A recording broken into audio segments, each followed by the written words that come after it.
back to Storytime with Captain Xavier. We're going to be starting the second game of HVZ at WSU. And going over the very basics and quite possibly my favorite WSU HVZ story. The second game, or at least I think this was the second game, it could have been the third game, it's all a blur now. But they had a game that was very, very complicated. The storyline was very well written, but was extremely complicated. There were 3 distinct human factions, essentially. There was the just heavy run in there and shoot everything guys, there was the long range guys, and then there was the sneaky spy type group. And each night mission that they had, which was pretty much every other night, there would be different missions for each of those factions. So depending on what your game style was, you could join one of those groups and go take part in whatever their mission was. So there was one mission that it was get stuck in and shoot everything. There was a mission that was a little bit more long range, try not to engage too closely. And then there was the super sneaky mission. And then the zombies were also given complicated missions every night, or every other night, whenever the missions were. They had their own goals that they were trying to fulfill, as well as trying to keep the humans from fulfilling theirs. And sometimes the human missions actually blocked each other and got in each other's way, and sometimes the human mission was just stop the zombies, other times it was, you know, find the MacGuffin. Very, very complicated. And in addition to that, there were then us. And we were kind of an independent faction that sometimes helped the humans, sometimes didn't, sometimes had our own thing. So it was a very ambitious game, and they ran it very, very well because they had a very good group of core players who knew what was going on, and they had a very good group of moderators who were keeping it all straight and making sure it all ran smoothly. And they had us to help with that. We helped make sure things ran smoothly, or occasionally made sure things didn't run smoothly, depending on how they wanted it run. But by this point, it was well known and well understood that the Black Knights were mercenaries, that we could be hired to do things, to kill people or not kill people, or succeed missions or not succeed in missions, and that we liked food. And so the zombies came to us before the mission I'm going to talk about, because the reward that the zombies would get if they succeeded was a really good reward. They got a special zombie that they really, really wanted. But they knew that it was going to be a hard mission for them to succeed in if we were trying to keep them from doing it. They knew they wouldn't be able to stop us from stopping them. So they came to us and they said, okay, if we give you a box of Thin Mints, Girl Scout Thin Mints, will you not show up? And I said, no, we're definitely coming to this mission.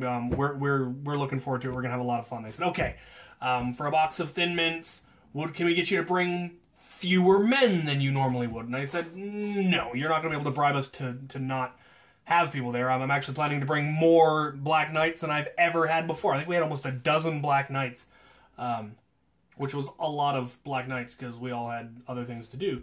And so they're like, okay, well, for a box of Thin Mints, can we get you to just not mess with us? You can help the humans succeed in their stuff, but don't prevent the zombies from completing their mission. And I said, okay, tell you what, here's what we'll do.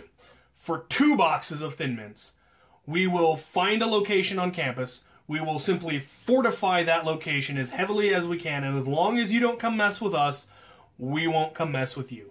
And they said, deal. Okay, so they got us the Thin Mints. I think they actually also threw in some root beer. What we neglected to tell them was that's what our mission was anyway. So for this particular mission, our job was to fortify the top of a hill that had a gazebo on it, which was a lovely little defensible location on the very far-flung edge of the WSU campus, almost to the point of being off the edge. And we were to protect one of the NPC leaders of one of the factions. I don't remember which faction he was in charge of, but he was one of the NPC leaders, one of the moderators. And our single goal was to keep him alive for as long as possible. We knew where our location was. The zombies were not told exactly where we were. They were told vaguely where we were, but they had to try to find us. And killing him was a bonus mission for the zombies. So it wasn't their primary mission. But it was a major bonus mission, and if they managed to kill him, then they got additional bonuses in addition to their super zombie. But they only had an hour to do it. The mission was an hour long, so they had their primary mission, and then they had to come find where we were and break through us to kill him. And it took them 25 minutes to even find us. And then it was a knockdown, drag-out fight because we, like I said, knew where this location was. So we had fortified it. We showed up earlier in the day when we had some availability, and we brought every dart, every blaster, every piece of equipment that we could possibly bring, and we brought it to this location and hid it off on the side and had a Black Knight watching it because he had nothing better to do. He had a book he needed to read, so he sat there and read it. And then we got there when the time for the mission was, and we were armed to the teeth. Like I said, we had almost a dozen Black Knights. We had guys in ghillie suits hiding in the bushes. We had heavy gunners. We had scouts. We had everything. My sergeant actually had a night vision scope on his strife. Because this was a night mission, so it was pitch black out. And so we saw the zombies coming long before they saw us coming. And like I said, it took them 25 minutes to find us, and then there was just a couple of zombies that were kind of probing our defenses and obviously couldn't break through. They didn't even realize how many of us were up here. And then, around then, the zombies completed their mission wherever they were, and the whole horde descended on us with their super zombie.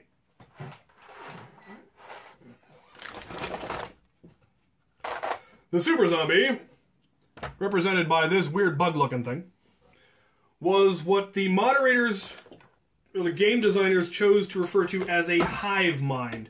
And I'm not entirely sure why they chose that name, but what it meant was that the hive mind acted as a roaming spawn point for the zombies. Usually the zombies had a stun timer, so you tagged them and they were stunned for, I think during the missions it was usually 1 minute. It might have been 2 minutes. I don't remember exactly what it was. But it wasn't very long. But it was still time that they were out. Now, if a zombie got tagged by one of us, they just had to run back to the hive mind, touch the hive mind, and they were right back in again. If we managed to stun the hive mind was out for, I think, 5 minutes at a time. At which point all their other zombie stun times were whatever their normal was, minute, 2 minutes, whatever. And our stun time was the same as the zombies. So it ended up being very much a battle of attrition that just never ended.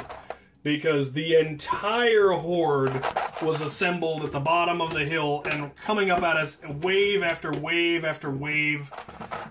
We would wipe out the waves, and if they managed to tag any of us, by the time the zombies all respawned, so did all of us. And so they would come at us in another big wave. And then the hive mind arrived, and that kind of changed things, because now they were respawning faster than we were. Which was obviously a serious problem for us. So we had to occasionally send sorties out to try to take out the hive mind, or at the very least to chase the hive mind off. He was smart enough to stay out of range. We did manage to get him a couple of times with long shots, just by sheer luck. But if we chased him off far enough, it would take the zombies, a minute to even get to him and then to get back to us, and so it worked out. And yeah, wave after wave.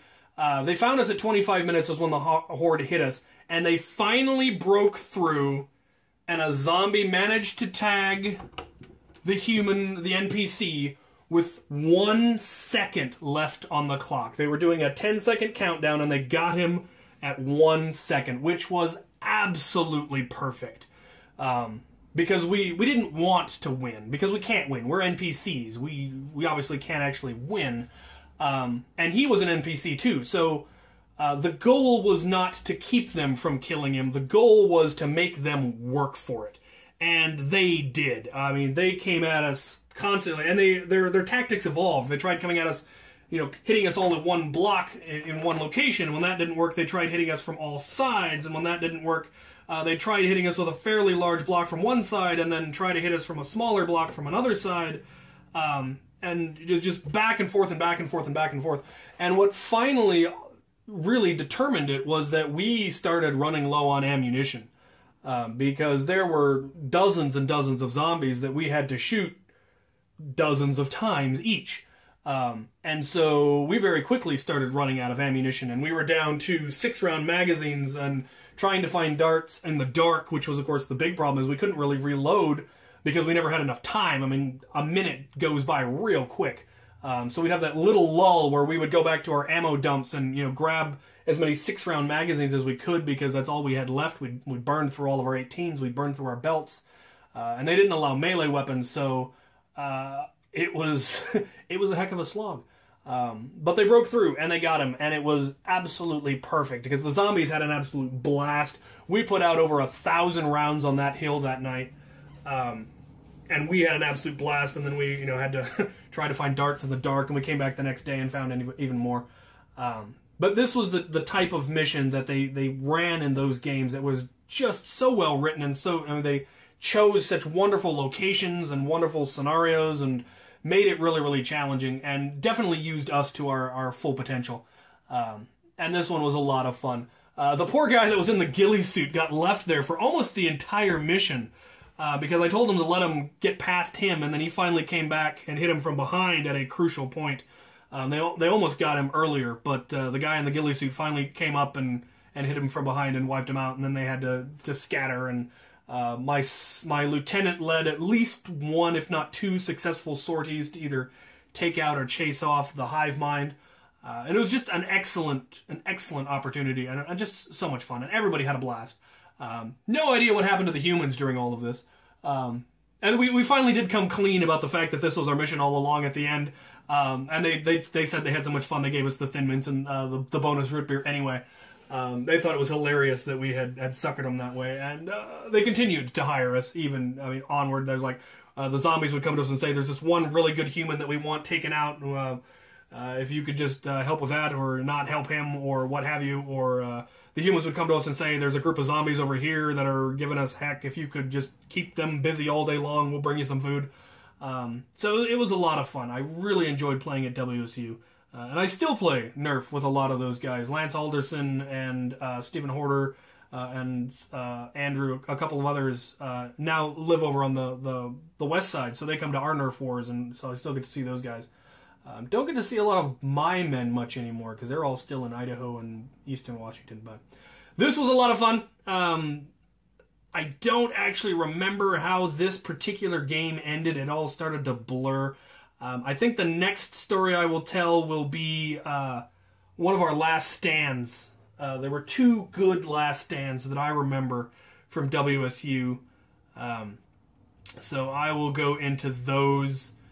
Neither of them were at this location. I think there was at least one game that ended here, but I don't remember how it went. But there were 2 more really good last stand final missions that I will cover. Probably one in each of the next 2 videos. So I hope this was fun. Stay tuned, and thank you guys for watching.